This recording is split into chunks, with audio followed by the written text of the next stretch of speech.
uno siente que sus nervios están como colapsados. Esa experiencia me traumatizó tanto y me afectó tanto el sistema nervioso.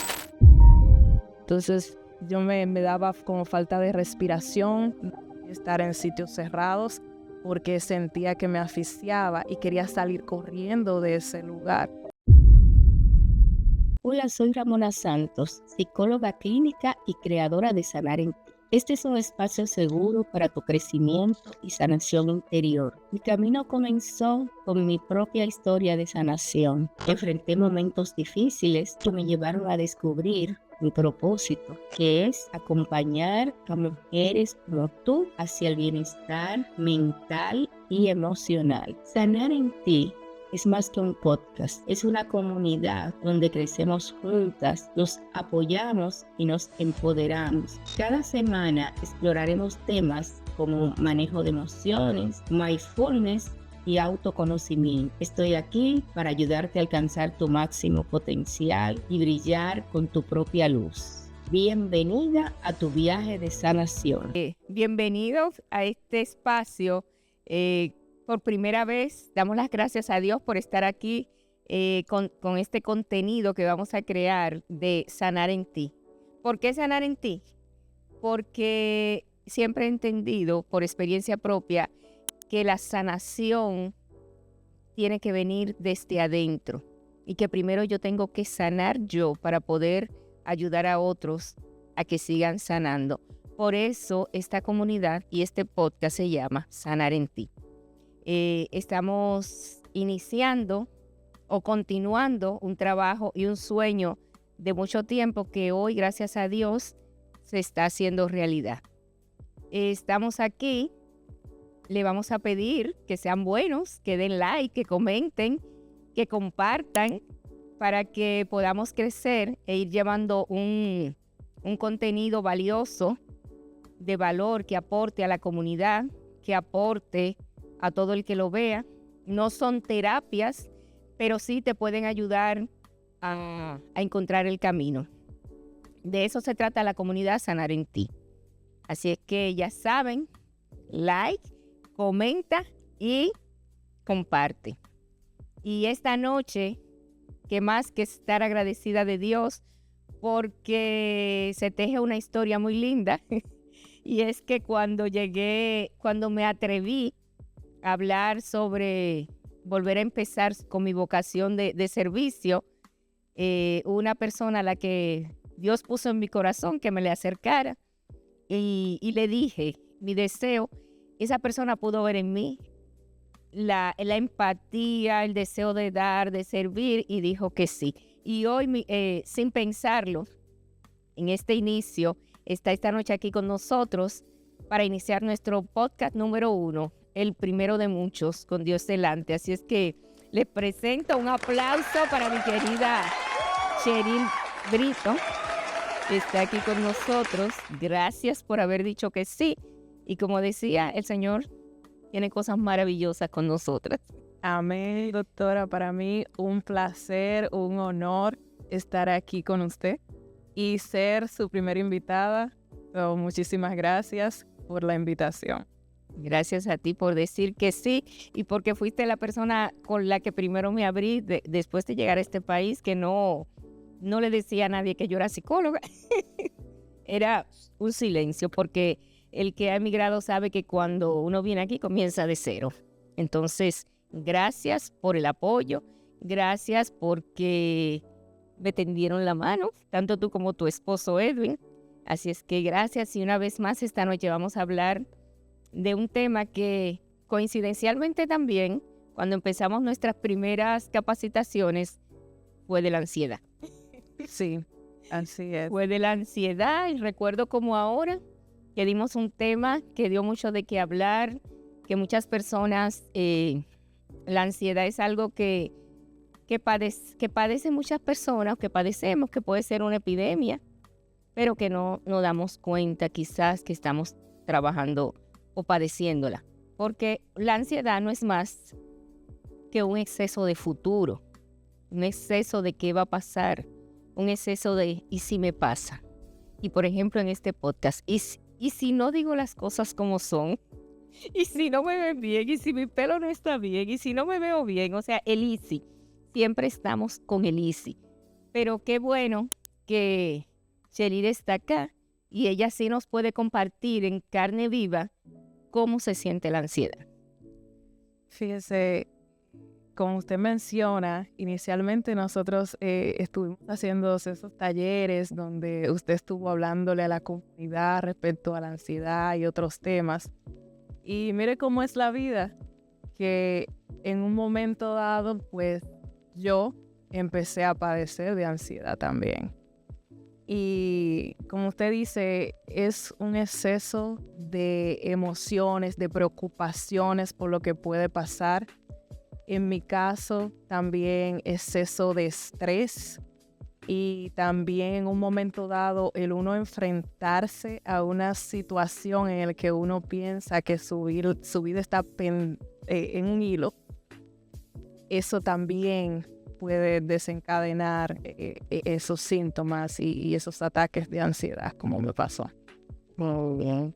¿Y cómo saber cómo podemos detectar, como dice Cheryl, porque la ansiedad, hay dos tipos de ansiedad. Hay una ansiedad que es buena, una ansiedad que te alerta del peligro, de cómo sobrevivir, de cómo tú buscar la manera, crear mecanismos de defensa para salir de una situación X. Te causa estrés, te causa, te sube el cortisol, puede ser de todo, pero es algo para tú entregar a tiempo un trabajo, porque tienes un examen, porque quizás en el trabajo tienes que terminar un proyecto. Todo eso es un estrés bueno hasta cierto punto. Ahora, el problema sucede cuando ese estrés afecta tu vida, tu entorno. O sea, cuando ya tú no puedes tener una vida normal, cuando ya eso te cohíbe de salir a la calle, de que vives con ciertos síntomas. Me gustaría que tú describieras algunos de los síntomas que tú pudiste sentir cuando padeces algún episodio de ansiedad. Yo he padecido de la mayoría de los síntomas que causa la ansiedad. Fue una etapa muy difícil. Eso marcó un antes y un después en mi vida. Y lo que desencadenó eso, como dije, fue un episodio que tuve de viajar enferma. Y durante el vuelo que tomé en ese momento, yo no sabía que estaba enferma, para que no podía volar, no podía tomar un avión. Y eso me desencadenó un ataque de pánico durante el vuelo. Y posteriormente, pues, salieron los episodios de ansiedad. Entonces, los síntomas que yo experimenté fue el ataque de pánico, la falta de respiración, la sudoración, temor, el sentirse como atrapado en un lugar donde uno está, el no poder controlar como las emociones, querer estar en un lugar y no querer salir corriendo de ese lugar. Y, o sea, son tantas emociones que afloran que es como indescriptible. Uno siente que sus nervios están como colapsados. Por ejemplo, en mi caso era así. O sea, esa experiencia me traumatizó tanto y me afectó tanto el sistema nervioso que yo sabía que algo estaba mal, aunque yo no quería que mis seres queridos lo supieran en ese momento, pero yo sentía como mis nervios estaban fuera de control. Entonces yo me daba como falta de respiración, no podía estar en sitios cerrados porque sentía que me asfixiaba y quería salir corriendo de ese lugar. Y también me entraban como unos ataques que no podía controlarme.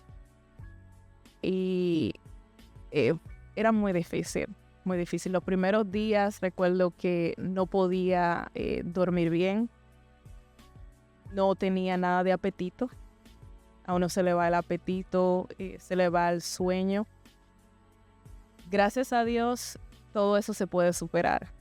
pero son momentos bien difíciles, más cuando uno no comprende que uno está atravesando por un episodio de ansiedad y de pánico, como fue mi caso. Yo no sabía que era eso en ese momento. Exacto, porque me imagino que en ese momento tú sentiste que tu vida llegó hasta ahí. O sea, tú puedes pensar que estás teniendo un infarto, que te falta el aire, que hasta aquí llegué.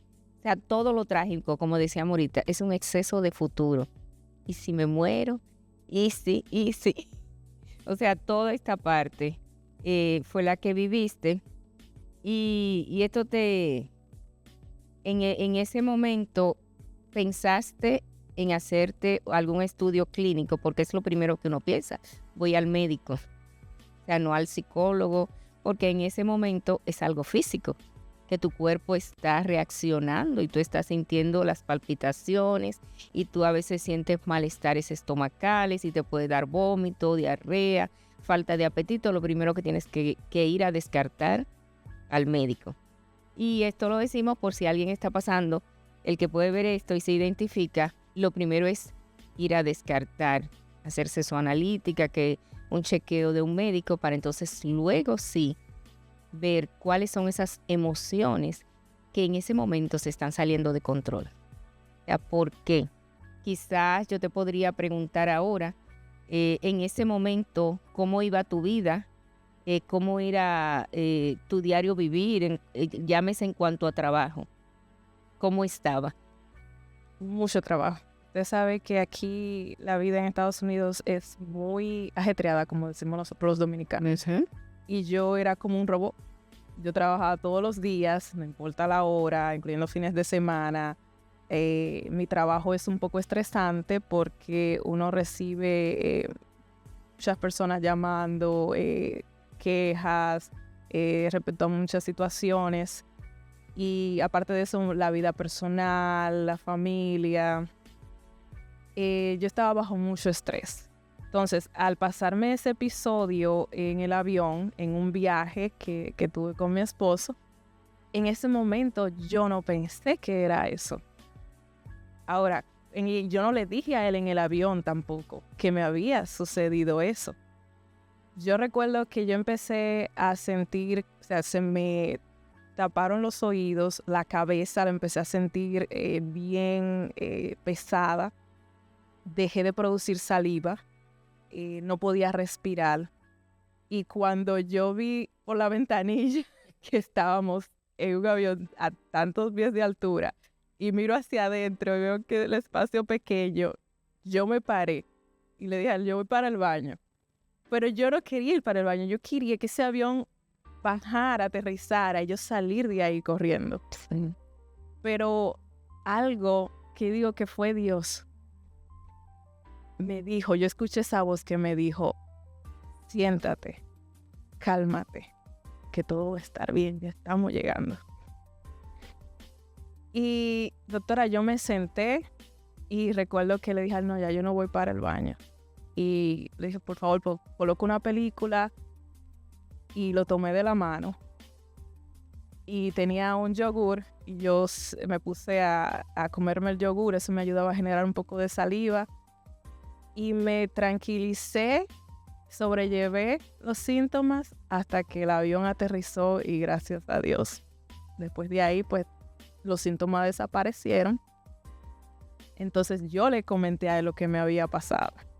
Y como él es psicólogo, él me dijo, yo espero que eso no te haya causado un trauma.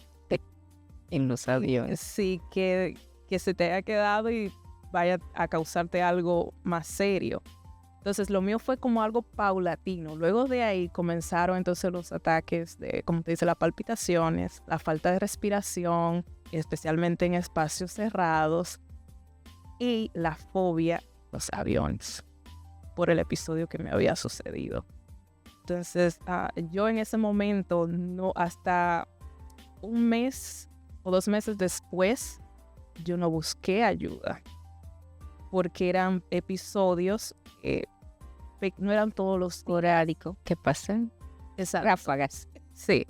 Y el deseo de volver de nuevamente a mi hogar, entonces yo me enfoqué en eso para subirme nuevamente al avión. Y gracias a Dios, todo transcurrió bien. Pero los síntomas fueron empeorando porque yo no le presté atención.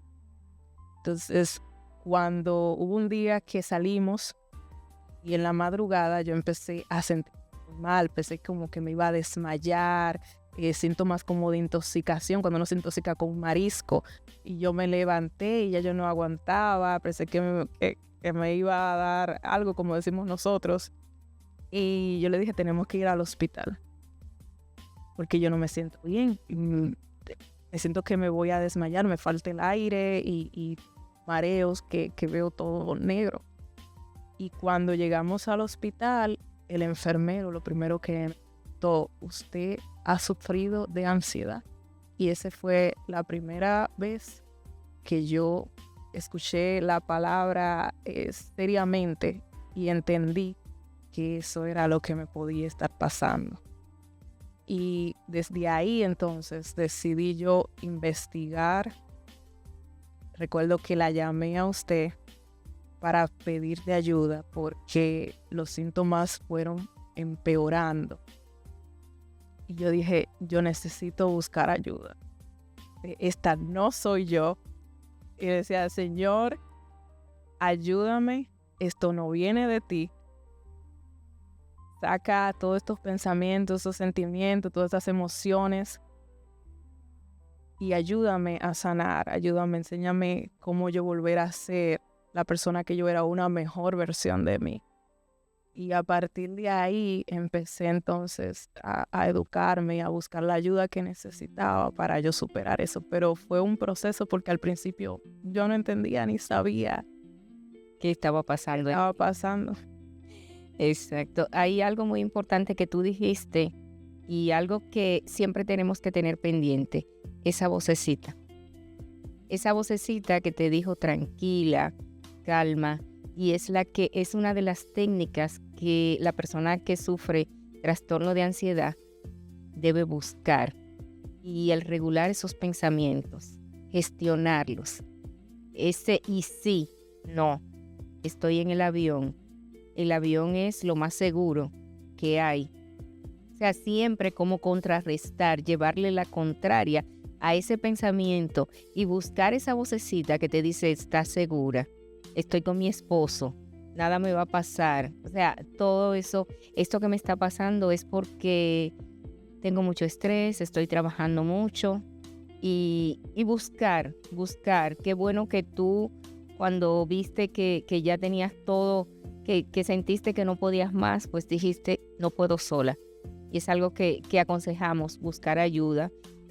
Busque primero, como le decía ahorita, examínese y tener siempre pendiente que nosotros, por lo menos los latinos, no tenemos la costumbre de prestarle atención a la salud mental. Yo siempre digo, nos chequeamos la presión, nos chequeamos la glicemia, si tenemos diabetes, nos chequeamos todo lo demás, el corazón, pero entonces una parte principal de nosotros es la salud mental, porque ella mira todos los síntomas que tú padeciste. Sí. Entonces, eso quiere decir al día de hoy que la salud mental es importante, que tenemos que chequearla, así como nos damos un pinchazo para saber cómo está la diabetes. También tenemos que revisar esas emociones y estar pendiente cómo me siento yo hoy. A mí me gusta mucho, tú sabes, cuando uno le preguntan, ¿y cómo tú estás? Por default, uno dice, yo estoy bien. Pero cuando yo te puedo responder, estoy bien, porque es mi forma de decirlo, pero yo misma digo, no, pero yo no estoy bien, yo tengo tal cosa. Entonces ahí yo voy a mi pensamiento y busco por qué me siento así. ¿Qué me está pasando a mí? ¿Qué me provoca este malestar? Y si tengo que llorar en ese momento, pues se llora, se saca la rabia, se bota la ira, porque muchas veces tenemos ira, tenemos muchas emociones ahí guardadas que no la dejamos salir. Tenemos que canalizarla. No vamos a andar por el mundo si tenemos ira atropellando a todo el mundo, pero se gestiona el vasito plástico, yo lo rompo y ahí boto esa ira. El papelito, yo lo rompo en pedacitos, o sea, son técnicas para uno ir canalizando esas emociones que pueden detonar luego en situaciones más severas. Sí, doctora. Y en mi caso, yo puedo decir que el estrés acumulado también lleva a uno a una situación de ansiedad o de depresión. Porque muchas veces cuando somos muy jóvenes o somos sanos, entendemos que podemos hacer todo sin medir el tiempo, nos volvemos una máquina de trabajo y no nos preocupamos por nosotros. Y eso a mí me ha enseñado a preocuparme no solamente por mi salud mental, sino también por mi salud física y espiritual. Porque yo tuve que hacer muchos cambios a mi rutina diaria y para yo poder sanar, porque llega un momento cuando uno sufre de la ansiedad tan severa como yo sufrí, que eso afecta ya tu salud física. Entonces, yo tuve que cambiar mi alimentación, mi estilo de vida, porque en ese momento a mí todo me molestaba, los olores, los ruidos, todo. Claro. La alimentación, o sea, yo me dediqué a investigar y a estudiar cómo llevar una vida más sana. Bajé un poco el ritmo de trabajo, bajé un poco las cosas que yo entendía que me hacían estresar. Y yo de eso le agradezco a usted porque usted me dijo, tienes que hacer esto, eso te va a ayudar. Y en efecto me ayudó. O sea, empecé a alimentarme de una forma más sana, a saber que en medicina nosotros tenemos un sistema simpático, que como dicen los doctores, de simpático no tiene nada. Exacto. A comer de acuerdo a ese sistema, porque yo no diría que uno se cura, uno aprende a vivir con esa afección, pero llega un momento que cuando uno va teniendo una vida sana, haciendo ejercicio y caminar, me ayudaba muchísimo cuando tenía los ataques de ansiedad también. Los ataques van reduciéndose hasta que llegan a desaparecer prácticamente. Entonces ya uno tiene también las herramientas para cuando uno siente o está viviendo una situación de estrés, uno poder manejarla sin volver a caer en un estado de ansiedad o de pánico crítico, que es lo que le afecta físicamente. Y recuerdo algo también que podemos decirle a las personas, y es que cuando uno está pasando por esas etapas de ansiedad, el sistema inmunológico está en el suelo. Una brisa pasa y ya uno se enferma. Claro. Entonces, lo peor del caso es que como uno se está conociendo y entendiendo lo que a uno le pasa, uno no sabe si es la ansiedad o si es que uno está enfermo. Claro. Porque me pasó, a mí me dio COVID durante ese tiempo. Y después que yo pasé la parte crítica del COVID, de la fiebre, cuando yo caminaba me sentía que me faltaba un poco la respiración, raro, como de personas que tienen asma. Y yo dije, eso es la ansiedad. Pero como a los 8 días me sigo sintiendo igual. Y dije, ok, yo voy a ir al médico. Y cuando fui, era en efecto todavía síntomas del COVID. Entonces uno tiene, como se dice, que chequearse, porque en lo que uno aprende a controlar esos síntomas y a entenderlos y que van bajando de intensidad, sabes si puede ser una afección en realidad física y no la ansiedad. Exacto, por eso le decía ahorita, hay que chequearse con el médico. O sea, no podemos asumir de golpe, tengo ansiedad, porque los síntomas, porque también puede ser, a veces también dentro de la ansiedad está lo que se llama el hipocondríaco, que se va desatando de la ansiedad. Una persona que no fue tu caso, pero hay personas que sí, siempre tienen, me duele la cabeza, ya tengo un tumor. Van al médico continuamente porque también todos los excesos son malos. Entonces es eso, como saber gestionar y ponerle nombre a las emociones para usted descubrir si lo que tengo es físico o es emocional. Y muchas veces esas ansiedades vienen de traumas, puede ser de la adolescencia, de la niñez, de algún evento traumático que pasamos. Y cuando llega, dicen que a veces hasta por un olor, tú recuerdas un mal rato que pasaste, un evento no muy agradable. O sea, y todo eso se va reflejando y va saliendo. Pero qué bueno es cuando yo siempre le digo a la gente, tengo que conocerme. Hay que reconocerse para usted saber lo que usted está sintiendo y ponerle nombre. Sí. O sea, yo estoy triste. ¿Pero por qué yo estoy triste? Porque quizás no me salió algo como yo esperaba. Pero yo tengo que reconocer por qué. Me siento triste, me siento alegre, me siento llena de ira porque son cosas normales. Me siento en este momento como que dicen que odio a todo el mundo. Pero todo está dentro de mí. Y yo soy quien debo conocerme primero y analizarme y ponerle nombre. Siempre digo, póngale nombre a esa emoción y trabaje con ella. Búsquele la solución. Y qué bueno, quiero ya dar algunos tips para las personas que vean el podcast. Es de, como decía Cheryl ahorita, caminar, hacer una caminata te hace mucho bien. La respiración consciente, el estar presente. En un ataque de pánico es vital que usted busque la forma de estar consciente, de respirar, de buscar esa vocecita interna que le dice todo va a estar bien. Y respire, inhale, exhale. La respiración sana, la respiración ayuda bastante. Esos son pequeños tips. Hay muchas formas de manejarse y de cambiar sus hábitos de alimentación, sacar tiempo. Yo siempre digo, todo este año desde que empecé, he insistido, prepare un espacio, así como este espacio precioso que tenemos nosotras aquí. Hermoso. Gracias a Pepe, valga la cuña para Pepe. Prepare su espacio donde usted se sienta usted, donde usted pueda vivir a plenitud y en ese momento respire. O sea, todo eso es vida y todo eso hay que sacar ese tiempo porque esta vida, como yo digo, es pasajera y lo único que tenemos es el momento presente. Entonces, dedícate a vivir tu momento presente.